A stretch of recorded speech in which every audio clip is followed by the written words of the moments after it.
Magandang hapon po sa inyong lahat. Ito po ang latest update natin sa The Hague, no?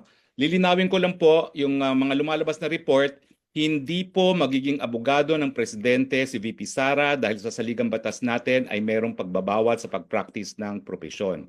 So ang kanyang karapatan po bumisita ay birang anak, no? So ulitin ko po, hindi siya papasok bilang isang abogado. Pero kanina po, alas 9 hanggang alas 10 sa 30 ay nakapasok po at nakabisita si Executive Secretary Medaldea, former Executive Secretary Medaldea, at importante po na malaman ninyo kung anong lagay ng ating presidente. So ES, kamusta po ang naging ang ating presidente? Magandang hapon po sa inyong lahat. Okay naman siya. He's in very high spirits.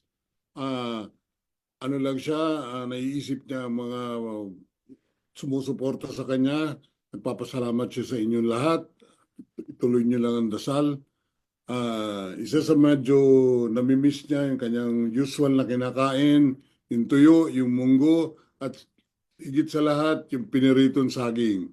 Yun ang nawawala sa kanya. Other than that, he's okay. Pagdasal, keep on praying for him. Maraming salamat po. Gano'ng katagal po yung bisita ninyo? Siguro effectively mga 1 oras lang. Kasi maraming protocol ho pagpasok, pero sumusunod tayo sa proseso nila. Oh, ano naman pong itsura ni Presidente Maganda naman ang Duterte? itsura niya. Medyo nakahabol na ng konting tulog. Yun, okay naman. Meron ba ho siyang mensahe para sa mga nagmamahal sa kanya dito sa buong mundo? Tinanong ko siya niyan. Sabi niya, mahal na mahal ko kayong lahat.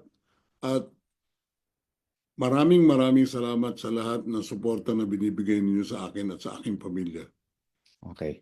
So, maraming salamat ES ha. Si ES po ay nagmamadali, nasa baba ng kanyang sundo. We will give you the latest update pag meron naman po. Maraming salamat po. From The Hague, Harry Roque po, your spokes. Bye-bye.